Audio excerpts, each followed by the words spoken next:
Hi, welcome to Wide Awake News this Tuesday, February the 18th, 2014. This is D.E.Snyder, and I'll be with you for the next hour. I'm going to read you something, as I always do, and it's from a book titled The Creature from Jekyll Island by G. Edward Griffith. If you have not read this book, I highly recommend it. If all banks could be forced to issue loans in the same ratio to their reserves as other banks did, then regardless of how small that ratio was, the amount of checks to be cleared between them would balance in the long run. No major currency drains would ever occur. The entire banking industry might collapse under such a system, but not individual banks, at least not those that were part of the cartel. All would walk the same distance from the edge, regardless of how close it was. Under such uniformity, no individual bank could be blamed for failure to meet its obligations. The blame could be shifted instead to the economy, or government policy, or interest rates, or trade deficits, or the exchange value of the dollar, or even to the capitalist system itself. In 1910, such a banker's utopia had not yet been created.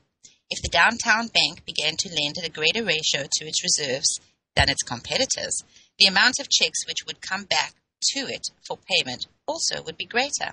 Thus, the bank which pursued a more reckless lending policy had to draw against its reserves in order to make payments to the more conservative banks, and when those funds were exhausted, it usually was forced into bankruptcy.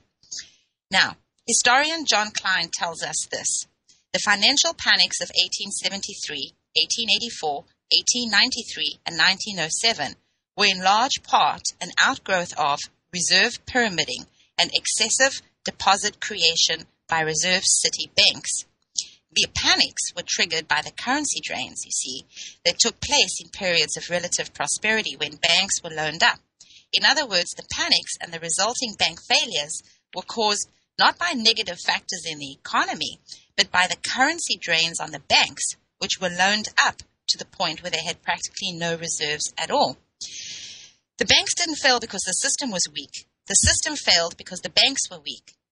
This was a problem that brought 7 men over 1,000 miles to a tiny island off the shore of Georgia.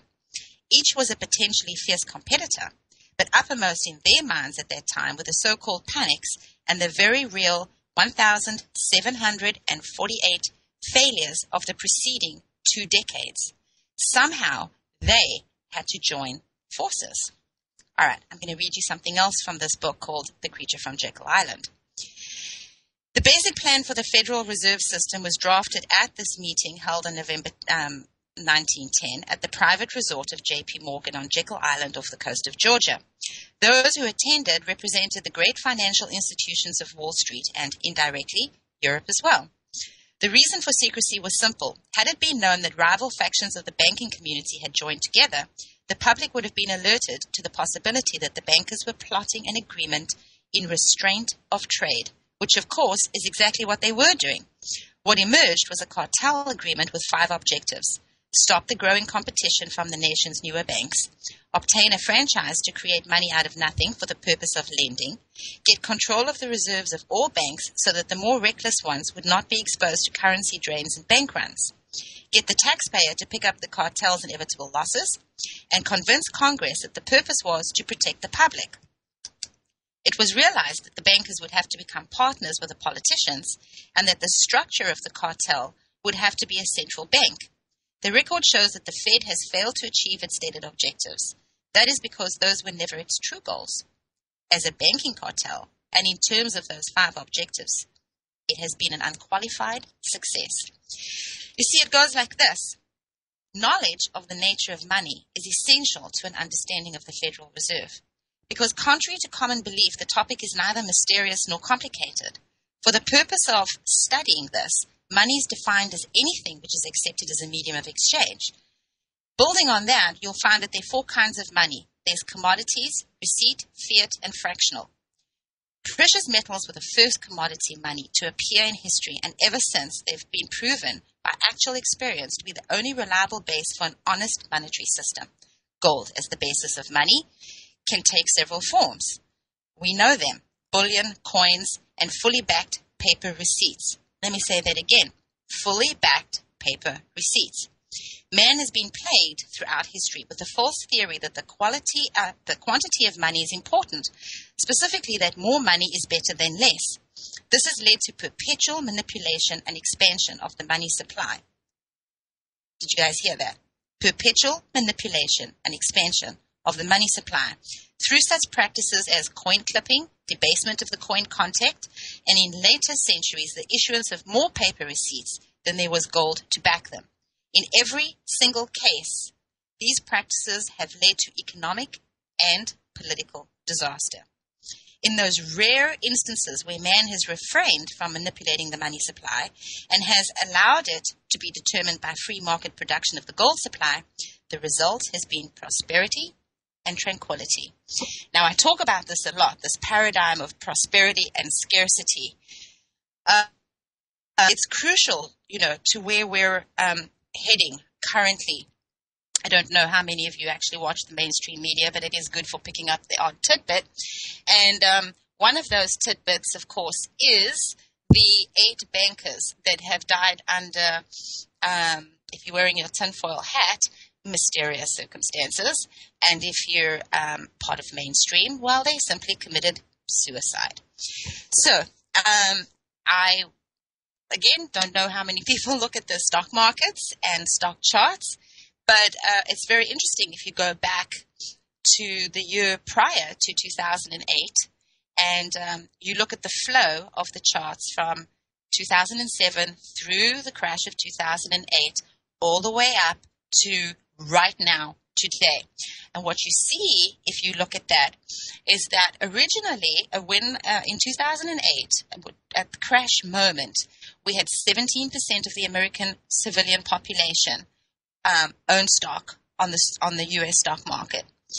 Subsequent to that, it has declined to 11%, while simultaneously, we've also seen enormous margins of profit. The bigger the companies that are trading on the stock market, the larger their profit has been. There is an excessive gorging going on in our stock market. At the same time, we have excessive printing of money to the tune of billions and billions of dollars. I don't know how many people know this, but we are a debt-based economy, something else that I talk about quite frequently. We just raised the debt ceiling again, and, the beginning of October of last year, when we had all this craziness towards the end of the year about our debt ceiling, every single time the U.S. can borrow more money, can raise the debt ceiling, you, your children, and your grandchildren are in jeopardy, absolutely devastating jeopardy. On the very first day after the debt ceiling was last raised, the debt jumped by $328 billion in a single day. The previous single-day increase record of $238 billion was set 2 years prior, and the total federal debt now exceeds $17 trillion, according to Treasury Department figures.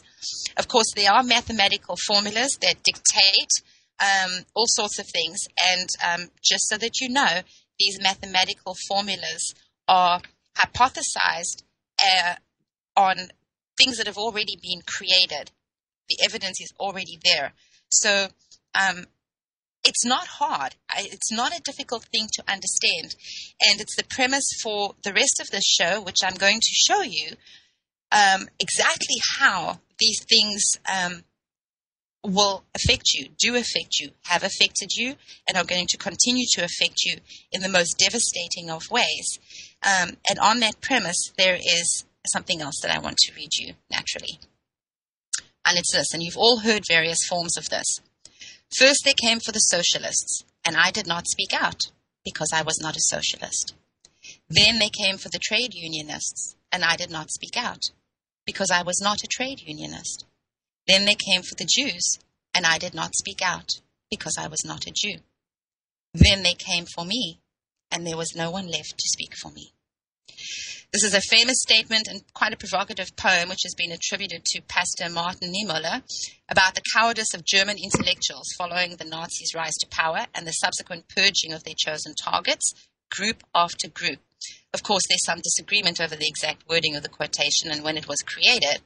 And the content of the quotation has actually been presented differently by Niemöller on different occasions. So on that note, it's important to understand that chosen targets are chosen group by group. It is a complete and utter misnomer that the Second World War was all about a Holocaust against the Jewish people. It was not a Holocaust against the Jewish people. It was a war perpetrated by bankers for profit, in which Jews and gypsies and intellectuals and many other subgroups were all chosen targets. Equally important to understand is that millions of Germans suffered during the Second World War. We like to think that they did not, because history is written by the victor, in this case the United States, apparently. This is patently not true. Many millions of Jewish people suffered. This is true. What is equally true is that many millions of German women were raped and traumatized and went on to live their lives traumatized by the events of the Second World War. We don't like to talk about this, but we must, we need to, and we will in future shows. All right, let me just put this aside.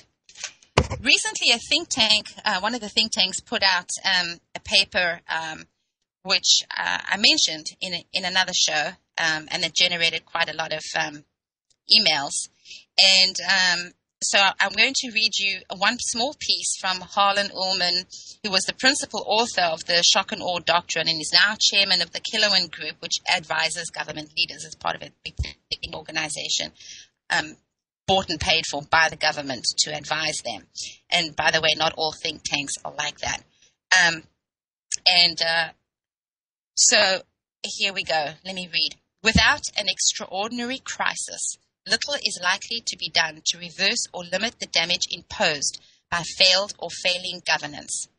He implies that only another 9/11 style cataclysm will enable the state to reassert its dominance while containing, reducing, and eliminating the danger posed by newly empowered non-state actors. And that's the key part of this, because in 2010, the Department of Homeland Affairs created a document which identified likely domestic terror threats. And for those of you who still don't know, the people who are listed are categorized as those that are most likely to be threats to the U.S., that's U.S. Incorporated, within the landmass of the United States of America, are veterans, people who grow their own food, people who use cash, people who homeschool, different religious groups.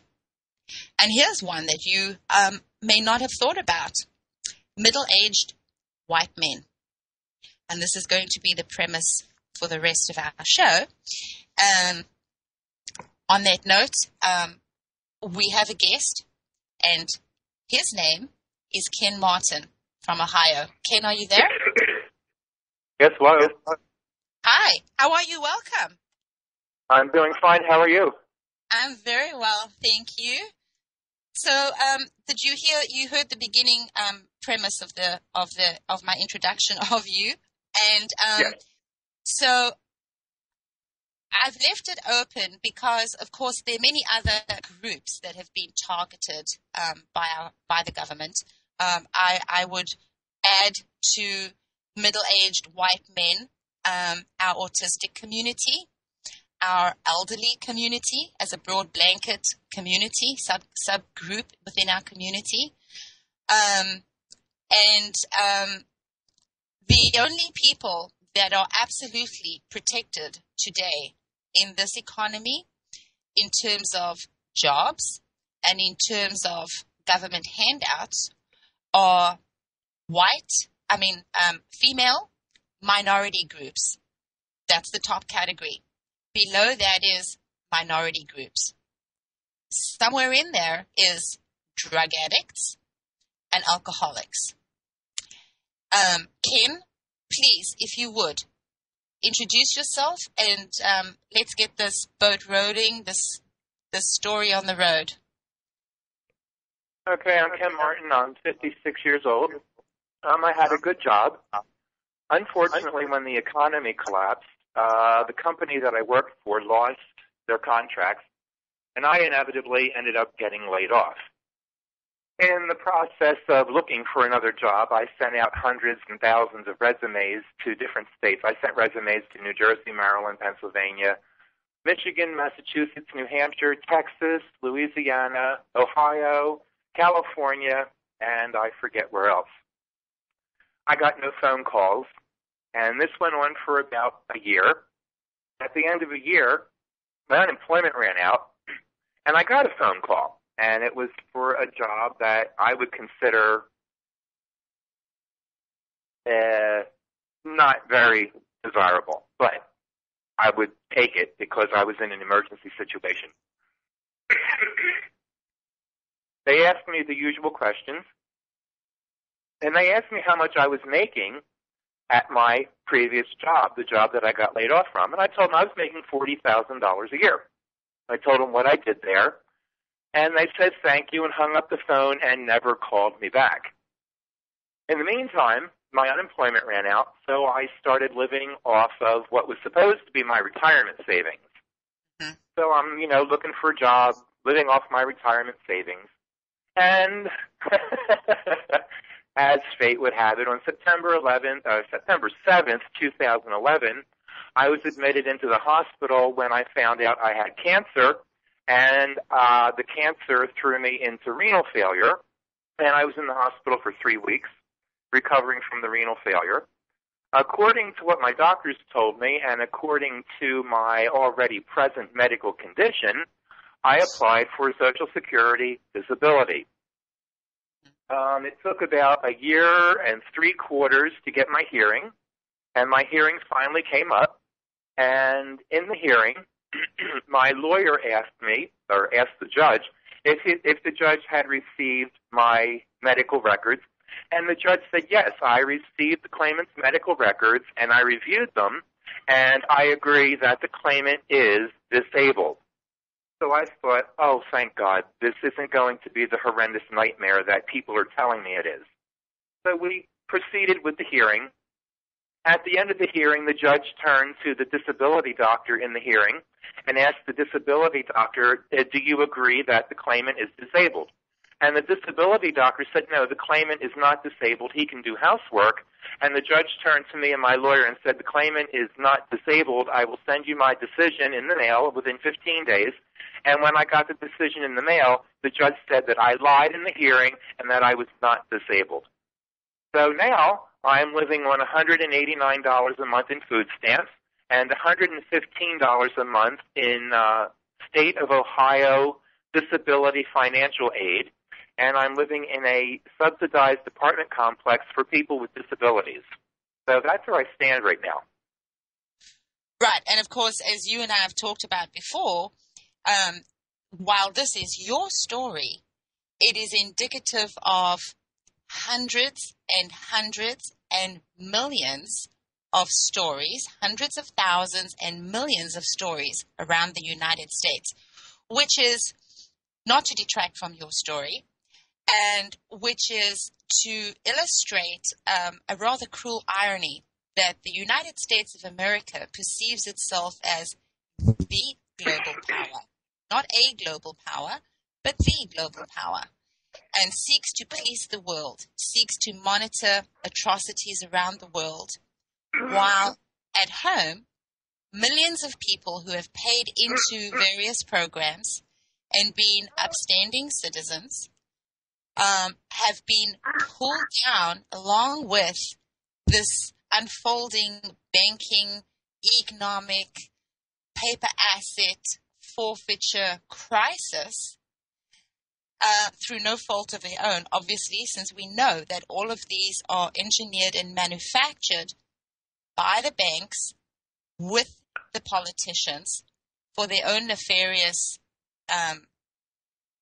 ideologies, for lack of a better word, that encompasses a whole volume right there.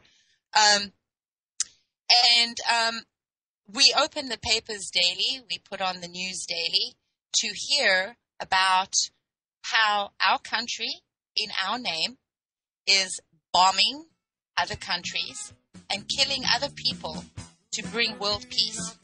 We'll be right back. Hey, this is D.E.Snyder. I'm here with my guest, Ken Martin. Earlier, I had read a poem by Martin Niemöller, First They Came for the Socialists, which is really the premise of our show today. We've all been exposed to this poem. We've all been exposed to a history of the Second World War and the First World War. We've all talked amongst ourselves about the various things going on in the government, and wondering what the heck the politicians are up to. We've talked about the NDAA and the updates to the NDAA that President Obama has signed into law, and the amendments with very little coverage that have replaced some easier wording on the previous NDAA. We've seen a lot of coverage, or speculation rather, on the Trans-Pacific Pact Alliance. Very little, of course, is known about it, although you have to be terribly, terribly, terribly concerned when even our corrupt politicians, and they're all corrupt, some more so than others, or more glaringly, obviously, than others, but when they are all complaining and are all disgruntled because they have not been privy to the negotiations, the discussions, and the tactics behind the signing, the inking of the deal to the Trans-Pacific Pact Alliance, you have to know that something is most assuredly not right. I've also previously covered Kelly Thomas and the Fullerton death by cop, as I like to call it. And it's something I was on Ron Thomas's website, which is Kelly Thomas's father. And there's something there that I found rather simple, which I want to read you. And it says, "We are the people, we are anonymous, and we are all one." And that's why I came here today, because we all know someone who has fallen on hard times if we ourselves are not that person. But it's very hard to put yourself in that position. It's very hard to think what it would be like to suddenly not have your home, to not have a car, to have no resources whatsoever. We've all grown up in a first world country where we very much take for granted those things that we have, that we view as entitlements. We take our cell phones for granted. We take for granted the fact that we can turn on our lights and have light at night. We take for granted that we can turn on the water and drink from the tap, turn on the water, take a shower, open the refrigerator and eat from it, have a stove to cook on, have a roof over our head. And it is by the grace of God and good luck that it is not you and you and you and me. And tomorrow it could be. And in that we are all the same. Because no one is speaking up. And the drumbeat continues. There is not enough action. There is too much inertia. There is too much apathy. Something else that I like to talk about a lot is the issue with our police departments around the United States. And I like to point out, I don't like to point out, I'm forced to point out the fact that our police departments are increasingly militarized under the Department of Homeland Affairs. They are increasingly being dressed like soldiers, armed like soldiers, and trained like soldiers. Increasingly under the Department of Homeland Affairs, they are being sent out into our urban environments and told that they're fighting a war on domestic terrorism. Those are our streets. On their target practice pieces of paper at their military training academies, at their weekend warrior training camps, during live drills, the picture that you see is not a round bullseye target. It is a picture of a clean-faced, teenager holding a submachine gun. It is a picture of a white, pregnant woman with a bag of groceries. It is a bunch of white men in suits. These are the sorts of images that are being printed onto targets and used by police departments around the United States to desensitize them to the fact that they will be shooting not at some dire threat to their own bodily safety or the threat of a neighborhood, but at who is being targeted and who's to say who their target is. But increasingly, we also see in the news media the extreme police violence. Of course, Kelly Thomas is a perfect example of that, and he's also now the perfect example of our civilian inertia and apathy, because there was a trial. There were 6 police involved in the beating death of Kelly Thomas. 2 of those officers went on to trial and were found by the jury to be innocent of the subsequent death of Kelly Thomas. One has to wonder if they know about jury nullification. One has to know if they know about the law regarding how a judge may instruct a jury. And if you go and you read the transcript of the court case itself, and you listen to the opening and closing statements of both legal teams, you understand very clearly that this particular case was not about whether Kelly Thomas had died, whether he deserved it, what the circumstances surrounding this event were. The premise of the entire case rested on whether these police officers were doing their jobs or stepped outside of the jurisdiction of doing their jobs.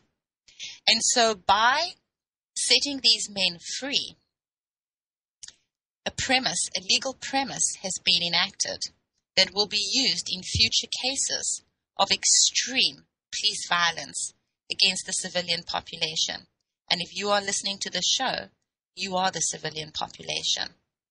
You are the target, much like Ken has been the target of what is coming more and more to a house next door to you. So Ken, let's get into some details.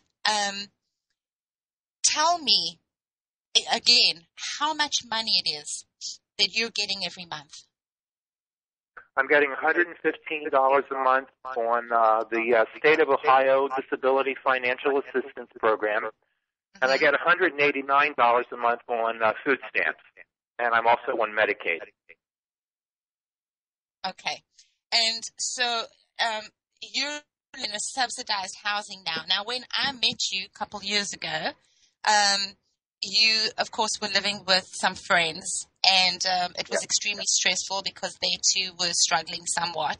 And ultimately, you had no choice but to move into a shelter, which to anyone is absolutely devastating, especially to someone who has always been able to pay their bills, has been gainfully employed, and been a successful human being.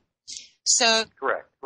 You had belongings that needed a place to stay. You had your own flesh and blood person, which needed a roof over his head, and you had a vehicle.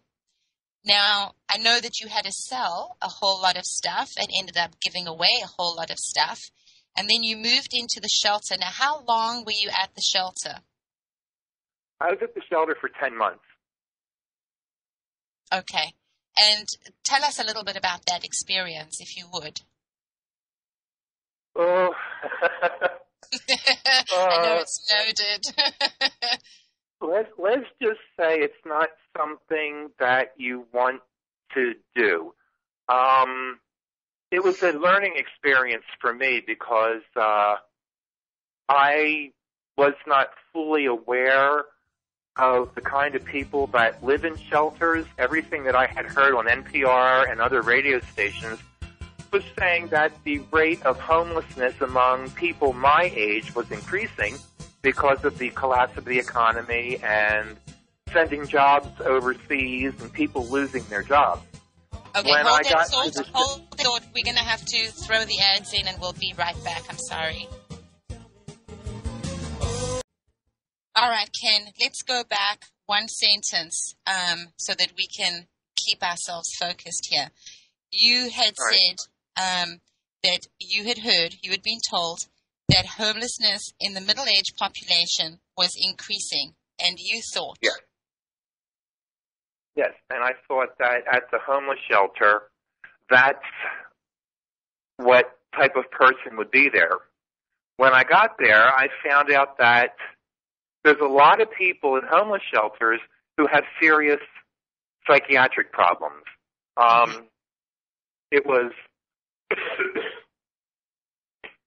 was drug addicts and alcoholics, and I had to put up with things like death threats and my property being stolen, like my wallet being stolen, my cell phone being stolen, my car keys being stolen, stuff like that. Fights broke out frequently among the residents, and it was just when Now, this how apartment many opened up, beds, I was. How many beds were in that particular homeless shelter? I'm sorry, you're breaking up. How many beds were in that homeless shelter? And on that, were there private rooms? How many people to a room? How many bathrooms? There were 26 beds, and there were 4 people to a room, and the bathroom had 3 stalls and 3 showers. Plus it had a laundering facility. So you were able to do your laundry there? Yes, it was actually, as homeless shelters go, this was like the top-of-the-line homeless shelter. It had a kitchen, it had a living space, it had a laundry facility, shower facility. It was actually a very good program. It's a private shelter sponsored and supported by the Catholic Church. And it's actually a very good shelter. The staff there was very supportive of me. I became friends with a couple of the staff members. We talked about what was happening, and I told them what happened to me, and they were just like, this is unbelievable. I said, tell me about it. I never thought in a million years I'd ever be in a situation like this. And I figured from time to time life would deal me some crap, but I never, ever thought that it would be anything like this, ever. Okay, so you were there almost a year, and you were on a list, correct, for subsidized housing? Yes. The lady at the apartment complex said it would take anywhere from 6 months to a year for an apartment to open up. So you qualified, and then you were told that you could move on in. And in the meantime, of course, you're living on how much a month? $115 a month state disability. My rent's $25 a month, and that includes the utilities. So what I do is I take the $115 out of off my card every month. I pay the $25 a month rent, and then the other $90, I send that to my credit card so that they don't shut off my credit card. And things like soap, shampoo, laundry detergent, dish detergent, and stuff that the food stamp card won't buy, I drop onto my credit card, like car insurance, gas for the car, shampoo, soap, laundry detergent, stuff like that. Right. Now, how much do you get in food stamps a month? It was $200, but supposedly the cost of living came down, so they cut the food stamps down to $189 a month. Well, I don't know about Ohio, but I'm in California, and I can tell you that it sure as hell hasn't gone down. In fact, it's gone up, while simultaneously corporate salary increases, cost of living increases are hovering at around 3% for people. And well, my car insurance went up. Right, and it's not keeping current with the increasing prices.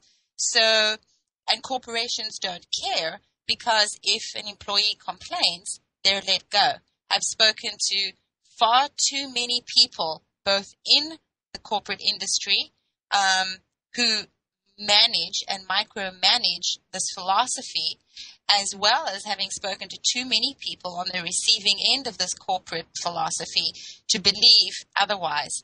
Corporations do not care if they are not keeping current with the economy and the drive upward, and therefore the downturn in people's ability to keep up with their bills. They don't care because there is a line around the corner of people desperate to find some sort of work to subsidize their existence on this planet.